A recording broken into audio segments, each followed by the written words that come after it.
Bapak Ibu jamaah maghrib hamba Allah yang mulia, sambil menunggu waktu Isya, kita lanjutkan sedikit kajian kita yang minggu lalu. Judulnya memupuk kerinduan terhadap surga yang memotivasi kita untuk beramal soleh.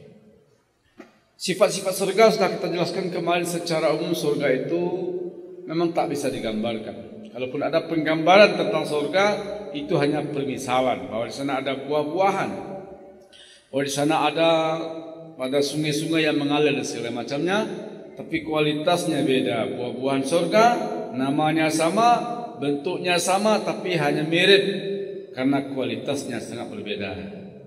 Utubihi mutasyabiha, memang mirip duriannya, mangganya, tapi kualitasnya beda. Jika makanan surga ada efek sampingnya, setidaknya jika makanan di dunia ada efek sampingnya, setidaknya ada ampasnya, tapi makanan surga tidak ada efek sampingnya dan tidak ada ampasnya.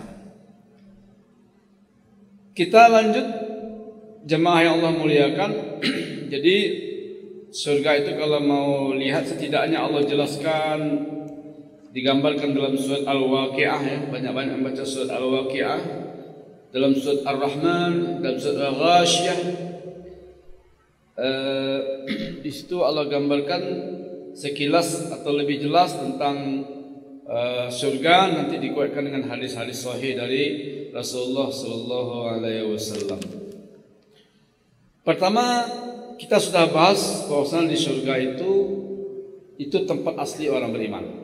Jadi orang beriman, insya Allah tempat akhirnya adalah surga.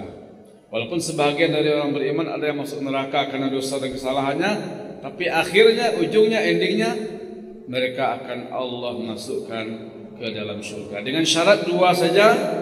Pertama, sampai mati tidak menukar akidahnya. Yang kedua, sebelum mati bertaubat jika pernah melakukan dosa syirik. Jadi dosa syirik ini satu-satunya dosa yang tidak berampun, yang tidak akan bisa dibakar oleh api neraka. Dosa-dosa lain akan dibakar, akhirnya habis dan akhirnya masuk surga. Tapi dosa syirik itu dosa yang tidak berampun. Sekedar mengulang, penduduk surga itu dengan penduduk neraka itu karakternya berlawanan. Kalau untuk di dunia, sebagaimana firman Allah dalam surat At-Tur ayat 26 dan Ar-Rahman ayat 46, penduduk surga itu memiliki sifat takut. Jadi di dunia orang beriman itu takut, sangat takut, sering gemetar dia mengingat dosa. Sedih membayangkan neraka, suka menangis dan khawatir tentang azab-azab yang tidak terkira. Sedangkan penduduk neraka di dunia ini karakternya suka bergembira, suka tertawa, dan memang maunya bersenang-senang dan maukannya makan-makan. Divisi hidup orang kalau hanya makan-makan, kemudian bersenang-senang, tertawa, gembira ria, itu dalam surat Al-Insyiqaq dikatakan ayat 13-15, itu memang karakter orang-orang yang masuk neraka. Kenapa? Kenapa mereka ketawa? Karena mereka tidak ingat neraka. Kenapa gembira ria? Karena mereka tidak ingat bakal mereka akan mati. Karena mereka hanya bersenang-senang karena tidak paham bahwa kesenangan hakiki itu ada nanti di akhirat. Jadi kalau kita jarang bersedih, tidak punya rasa takut, tidak khawatir dengan dosa, tidak pernah menangis mengingat kesalahan-kesalahan kezaliman kita, khawatir saja kita jangan-jangan memang tidak menjadi penduduk surga. Tapi kalau masih takut berbuat dosa, walaupun kadang-kadang kita terjerumus, tapi rasa takut bahwa kita akhirnya bertaubat. Di berdosa itu tidaklah sebuah kesalahan jika dosa menghantarkan kita kepada taubat. Kesalahan itu adalah jika ibadah menghantarkan kita kepada kesombongan. Jadi dosa yang menghantarkan kepada pertaubatan lebih baik ketimbang amal soleh yang menghantarkan kita kepada kesombongan. Jadi satu dosa membuat dia akhirnya menyesal dan menangis, membuat dia akhirnya bertaubat kepada Allah, lebih Allah sukai ketimbang amal, tapi karena amal itu dia jadi sombong. Dia menjadi bangga dengan dirinya dan meremehkan orang lain. Jadi perasaan khawatir mesti kita jaga. Penduduk neraka gembira, tertawa, bersenang-senang, makan-makan, puas-puas. Maka kalau ada orang dalam kesehariannya, ya jalan-jalan, makan-makan, minum-minum, terus ketawa-ketawa. Kenapa? Dia nggak ingat bahwasanya dia tidak akan bisa ketawa lagi jika nanti di akhirat amalnya ditimbang ternyata tidak maksimal. Terus kita lihat penggambaran surga itu secara umum, Bapak Ibu yang Allah muliakan, itu ada dua. Pertama, bicara tentang bidadari. Digambarkan bagaimana bidadari yang bermata jeli dan segala macam, dengan penggambaran yang seharusnya siapapun yang membaca hadis-hadis tentang bidadari ini, dia betul-betul rindu ingin masuk surga. Lalu ada pertanyaannya, terus bagaimana dengan wanita? Apakah tidak ada bidadara? Bidadari itu kan identik dengan wanita. Jadi untuk laki-laki ada bidadari. Untuk wanita apakah tidak ada bidadara? Bapak Ibu yang Allah muliakan, tidak ada keterangan tentang itu. Bukan berarti tidak ada.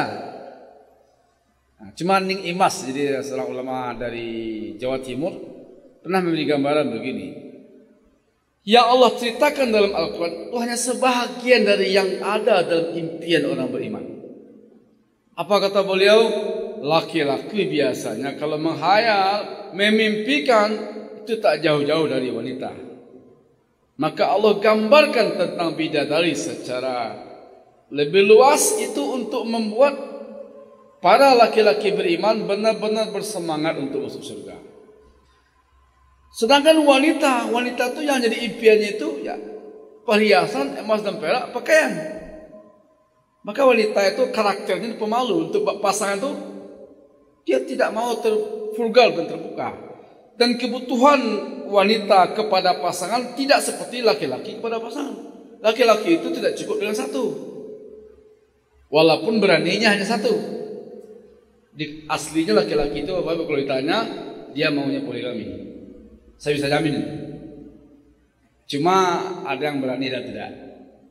Ada yang mampu, ada yang tidak. Tapi kalau ditanya hati kecilnya, saya yakinnya dia kepingin istri lebih dari satu. Bagaimana cara membuktikannya? Mudah. Kan ada orang dengan bangga mengatakan, saya cukup satu istri, saya nggak mau banyak-banyak. Cukup satu istri, saya sudah bahagia dengan satu istri. Oke, nanti di surga kata Allah ada. Allah beri kesempatan orang memiliki istri dan beberapa bidadari. Nanti maunya di surga itu istri saja atau ditambah dengan beberapa bidadari. Dengan malu-malu dia akan menjawab, kalau di surga itu lain. Itu bukti ya. Tapi kalau wanita karakternya beda. Wanita itu dia tidak mau banyak-banyak. Yang penting ada satu tapi cukup. Tapi wanita itu memang kelemahannya ada pada emas dan perak.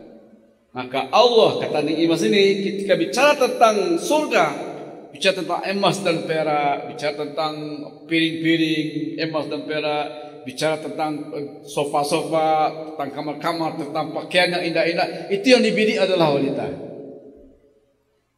Karena wanita itu, bagi wanita, laki-laki penampilannya biasa saja, nggak masalah, penting uangnya banyak. Itu biasanya wanita itu. Tapi kalau laki-laki enggak, dia kepingin wanita itu cantik dan segala macam. Maka penggambaran surga dengan bidadari itu sasarannya adalah laki-laki yang beriman. Penggambaran tentang emas dan perak, tentang cerek-cerek yang indah, tentang kasur-kasur, tentang lipat-lipat, tentang pakaian-pakaian, itu yang dibidik adalah wanita. Apakah hanya itu mereka dapat? Tidak. Kan kita katakan surga itu sebahagiannya diceritakan, sebahagian besarnya dirahasiakan. Fala ta'lamu nafsun ma ukhfiya lahum. Surga itu aslinya tidak ada yang tahu. Kalaupun ada diceritakan sedikit, lalu kita berimajinasi begini, surga lebih tinggi dari imajinasi manusia. Maka surga kesimpulannya adalah fala ainun ra'at, fala uzunun sami'at, wala khatara fi qalbil bashar. Enggak pernah terlihat, enggak pernah terdengar, bahkan enggak pernah terbayang. Jadi kalau ada sedikit-sedikit Allah ceritakan, yang sedikit itu hanya perwakilan dari yang banyak, tak terhingga. Begitu ya. Jadi kalau ada pertanyaan tentang bidadara, kita nggak boleh jawab ada dan tidak. Karena kalau bab-bab yang gaib, kalau nggak ada dalilnya, jawaban paling selamatlah wallahu a'lam. Ustaz, kalau untuk laki-laki ada bidadari, untuk wanita ada nggak bidadara? Jawabannya apa? Wallahu a'lam. Kita nggak tahu. Jangan katakan ada tanpa dalil, jangan mengatakan tidak ada tanpa dalil. Tetapi Allah ceritakan, maka yang menarik bagi wanita tentang surga itulah bukan bidadaranya. Maka jarang wanita yang tanya tentang bidadara. Biasanya yang bertanya tentang bidadara itu laki-laki dua biasanya. Yang wanita nggak pernah bertanya. Karena wanita itu imajinasi tertingginya ketika membaca hadis tentang surga Allah, ada emas, ada perak, ada berlian, ada yang ada dipan-dipan, ada piala-piala, ada kamar-kamar. Itu yang menjadi imajinasi seorang wanita tentang surga. Terus jemaah yang Allah muliakan, kita sudah sempat singgung sebelum akhir kemarin bahwa setidaknya atau minimalnya masing-masing kita menerima 2 surga, insyaallah. Kenapa menerima 2 surga? Satu adalah surga buah dari amal solehnya. Yang satu lagi lupa, warisan dari orang kafir. Ya, kalau orang kafir dia dapat kapling di neraka juga 2. Satu akibat kekafirannya, yang satu warisan dari orang beriman. Kan kita sudah bahas kemarin bahwa setidaklah di antara kamu, kata Rasulullah, melainkan sudah diciptakan untuk kita, setiap kita itu 2 tempat. Satu tempat di surga, satu tempat di neraka. Saya punya satu tempat di surga, satu tempat di neraka. Pak Haji juga begitu. Pak Haji punya satu tempat di surga, satu tempat di neraka. Ustaz juga begitu. Ustaz juga begitu. Semuanya satu kapling di surga, satu kapling di neraka. Nah, nanti ketika seseorang itu bahkan di dalam kubur, ketika selesai ditanya tentang pertanyaan-pertanyaan di dalam kubur, kalau mampu dia menjawab, siapa Tuhanmu, apalagi siapa nabimu, siapa ini, kalau mampu dia menjawab, maka diperlihatkanlah neraka. Itu neraka disiapkan untukmu. Tetapi karena kamu bisa menjawab pertanyaan, karena kamu orang soleh, neraka ini enggak jadi. Lalu diperlihatkanlah surga. Ini yang akhirnya engkau tempati. Berarti orang beriman ini masuk surga. Nah, neraka yang sudah dikapling untuk dia itu, inilah nanti yang akan diberikan kepada orang kafir. Orang kafir juga begitu. Ketika di dalam kubur ditanya, pertanyaannya sama, siapa nabimu, segala macam, nggak bisa jawab. Karena dia nggak bisa jawab, ditampakkanlah surga. Ini kapling surga sudah disiapkan untukmu. Tetapi karena kamu tidak beriman dan beramal soleh, ini nggak jadi. Ditampakkan neraka, ini juga kapling untukmu, dan ini yang akan engkau tempati.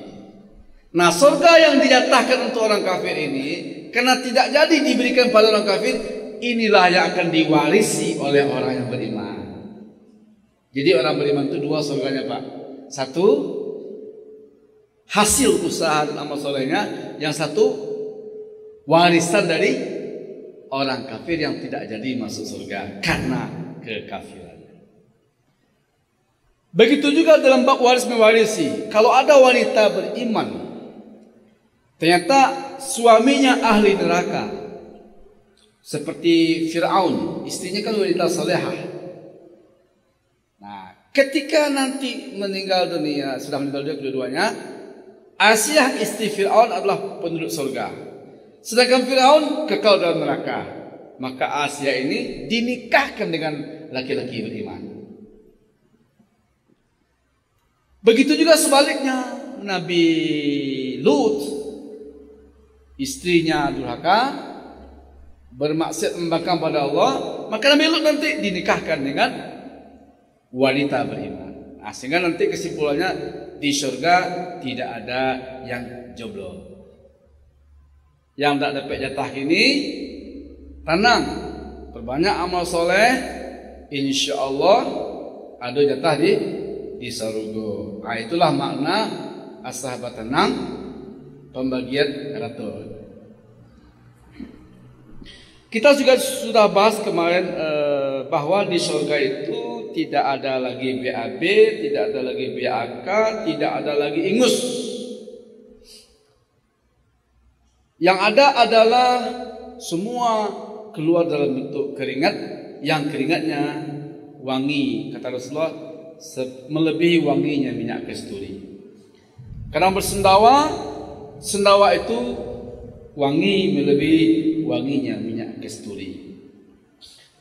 Lanjut, kita ambil kesimpulan saya cepat saja. Kalau Bapak Ibu mau merujuk, ini rujuk kita kitab Tazkirah ya, Tazkirah fi ahwal mauta wa umul akhirah.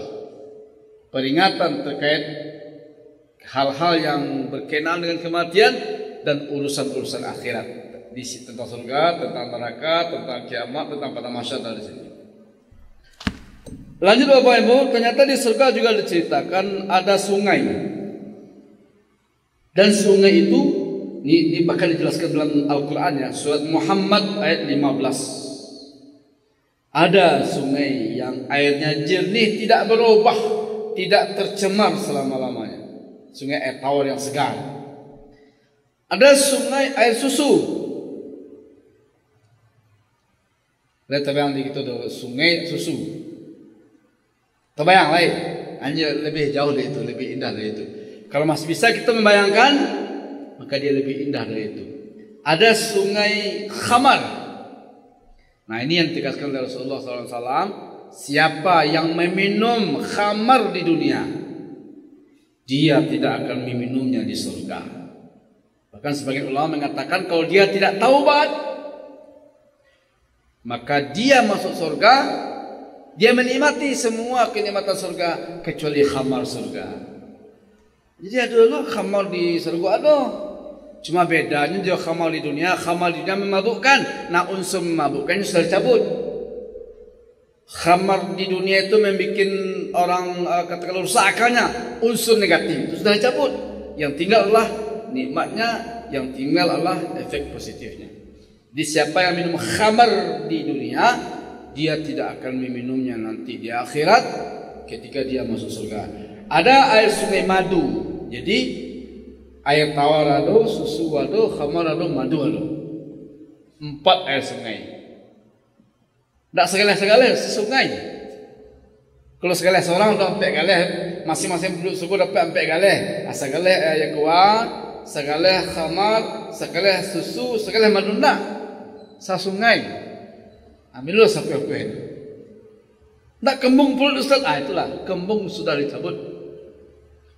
Di kalau di dunia aku sapueh-puehnya macam efek negatifnya. Tapi kalau di akhirat tidak ada lagi efek negatifnya, tidak ada lagi efek sakitnya, tidak ada lagi efek bosannya, tidak ada lagi efek mabuknya, bahkan tidak ada lagi ampas-ampasnya.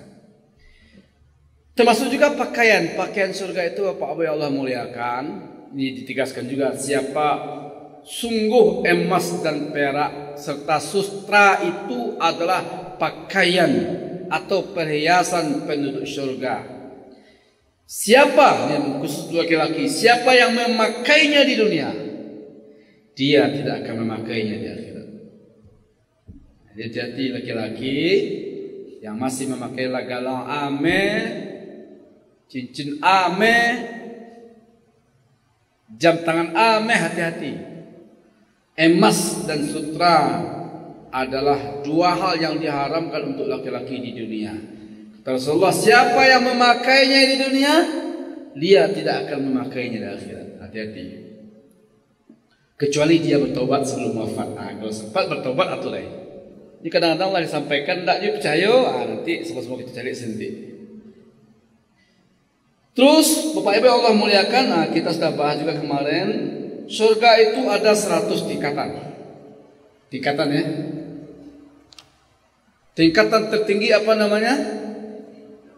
Surga Firdaus. Apa kata Rasulullah?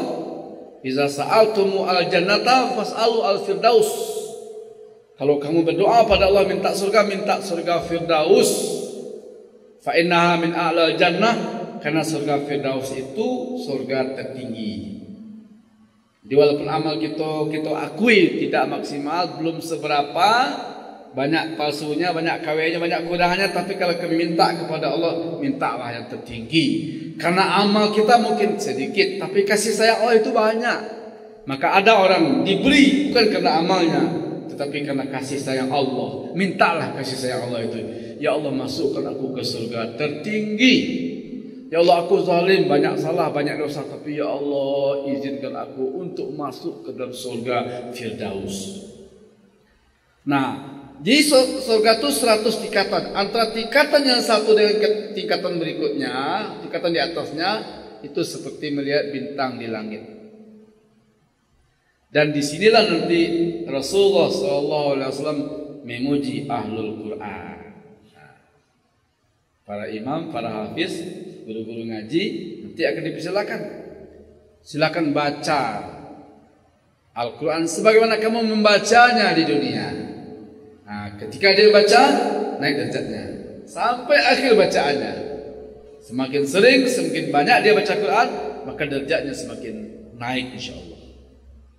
Karena ahlul Quran ini dinamakan ahlullah, dia keluarga Allah. Wa khassatuh, orang yang diistimewakan oleh Allah. Jadi disitulah nanti dikatakan yang paling pertama nanti diberi kesempatan untuk dihisab 3. Pertama ahli sedekah, yang kedua ahli Quran, yang ketiga ahli jihad. Jika ketiga-tiganya ini melakukan amalnya karena Allah, maka mereka pertama masuk surga. Tetapi hati-hati nih, jika karena selain Allah, ini yang mesti kita jaga ini, dia pula yang pertama masuk neraka. Jadi kembali, jadi surga itu 100 tingkatan sesuai dengan amal kita di dunia. Nah, ahlul Quran sudah baca sesuai dengan yang kamu baca, sesuai dengan yang kamu hafal, sesuai dengan murojaah kamu. Nah, ketika kita membacanya itu sejauh apa, sebanyak apa, sesering apa, maka naiklah derajat orang itu. Kalau berbeda-beda tingkatannya, itu kapan ketemunya? Nah, kita sudah bahas kemarin ya, bahwa orang yang tinggal di surga berbeda-beda, dengan tingkatan berbeda-beda, punya kesempatan untuk bertemu, untuk reuni dengan temannya, dengan keluarganya, dengan anaknya, dengan orang tuanya di pasar surga. Pasar surga itu hari apa? Hari Jumat. Kita bahas sebenarnya. Dan di surga itu, di pasar itu, sekedar selain dari reuni dengan katakanlah dengan teman-temannya, sesama penduduk surga, dengan ya mungkin teman-teman dengan keluarganya, dengan anak istrinya, dia di hari Jumat itulah juga kesempatan untuk melihat wajah Allah secara langsung. Dan dikatakan nikmat tertinggi penduduk surga itu bukanlah makan dan bukanlah minum, bukanlah bidadari dan segala macam yang lain-lain itu. Nikmat tertinggi yang tak terbayangkan adalah ketika orang yang beriman melihat wajah Allah. Dan siksaan tertinggi penduduk neraka bukanlah api, bukanlah pukulan dan cambukan, tapi siksaan tertinggi bagi penduduk neraka adalah ketika Allah tidak melihatnya, tidak mau bicara dengannya, dan meninggalkannya.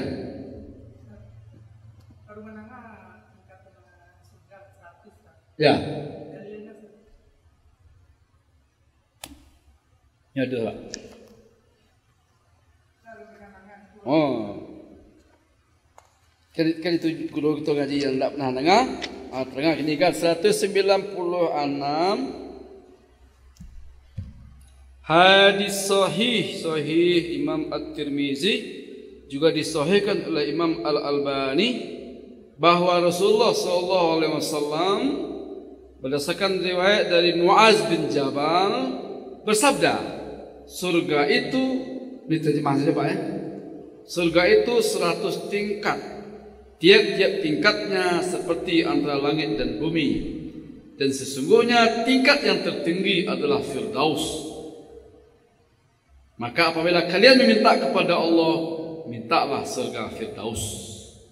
Di hadis sahih, bahkan disahihkan oleh Imam Al-Albani dari Muaz bin Jabal. Kalau di buku kok Pak, halaman 196.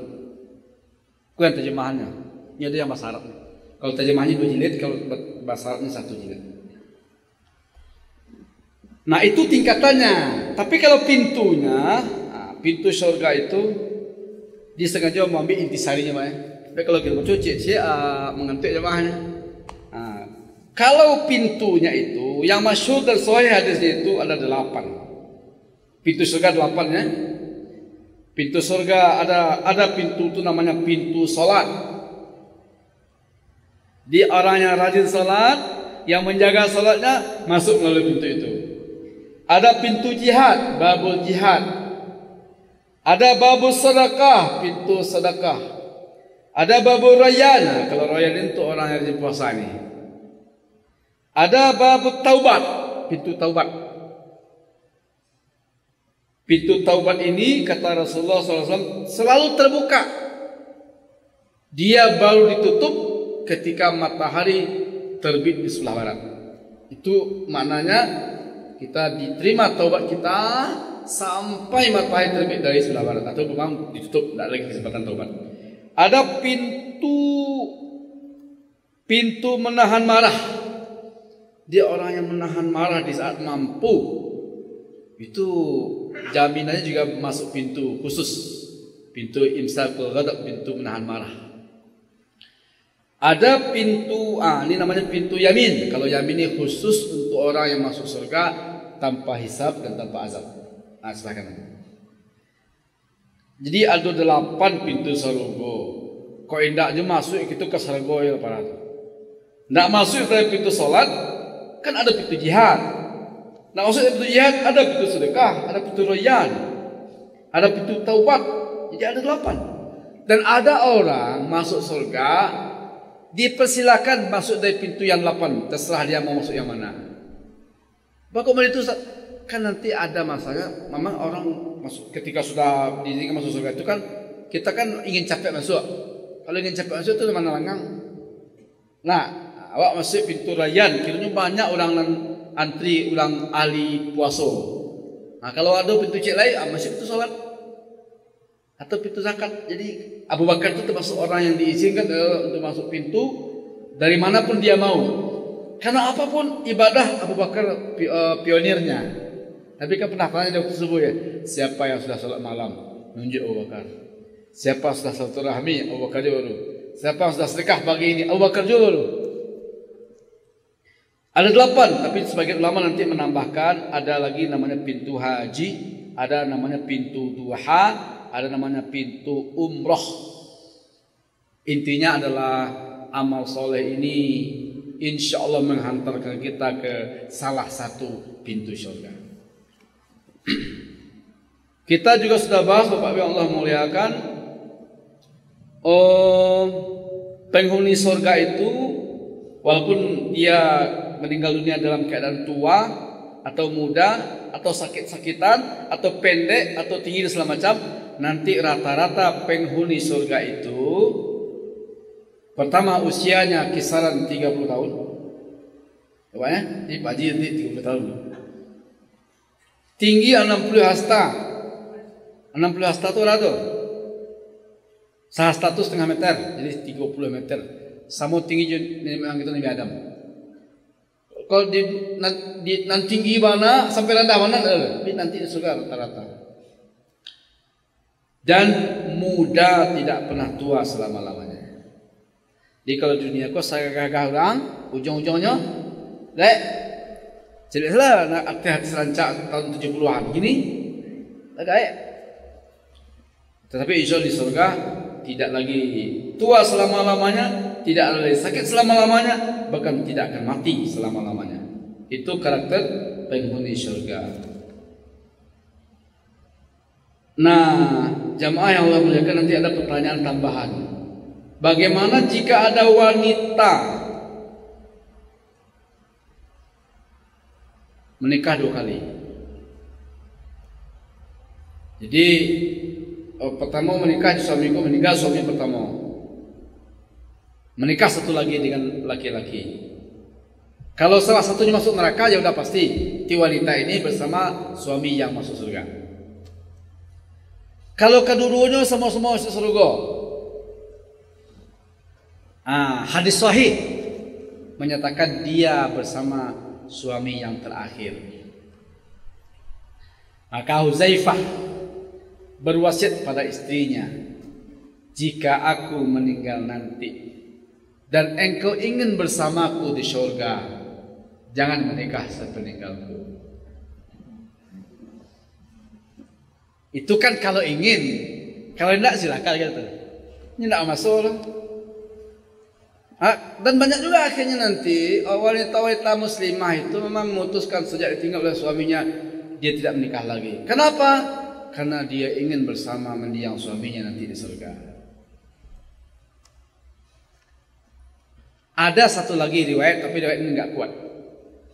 Dia bersama suami yang lebih banyak amalnya. Tapi kalau yang pertama tadi hanya sahih. Dia bersama yang terakhir. Nah, kalau laki-laki kan boleh 2, boleh 3, boleh sampai. Kelampek bininya, kampek-kampeknya selama tidak cerai di dunia ya. Kalau cerai dia tidak ada. Tapi selama dia tidak cerai, maka Saudah, istri Nabi yang paling tua, itu kan ada riwayat dia sebenarnya akan diceraikan oleh Rasulullah. Tetapi apa kata Saudah, ya Rasulullah, izinkan aku untuk tetap menjadi istrimu sampai mati. Saya tidak berhajat lagi kepada laki-laki. Jatah saya kasih ke Aisyah. Ini Saudah malah tua lah. Di Nabi menikahi Saudah itu sebagai perlindungan kepada Saudah, karena di jahiliyah waktu masa itu kalau lah meninggal lakinya 60 diperabuin orang. Sianan dulu, ya kan meninggal lakinya sianan dulu mampu maju ke situ. Ada tanya lah. Rasulullah melamar Saudah untuk melindungi Saudah karena dia adalah wanita mukminah. Sehingga memang usia Saudah itu jauh lebih tua. Ketika dia sudah tua sekali, dia minta, ya Rasulullah, izinkan aku menjadi istrimu sampai mati, dan jatahku malam-malamku dan seterusnya aku kasihkan kepada Aisyah. Kenapa? Karena kalau sempat Saudah bercerai dengan Rasulullah, berarti nanti tidak bertemu lagi. Masuk surga mungkin, bertemu mungkin, tapi tidak lagi sebagai suami istri. Maka banyak wanita-wanita salihah, wanita-wanita muslimah ditinggal mati oleh suaminya, tidak menikah lagi sampai mati, karena mereka saling mencintai dan sang istri berharap ingin bersama suaminya nanti di surga.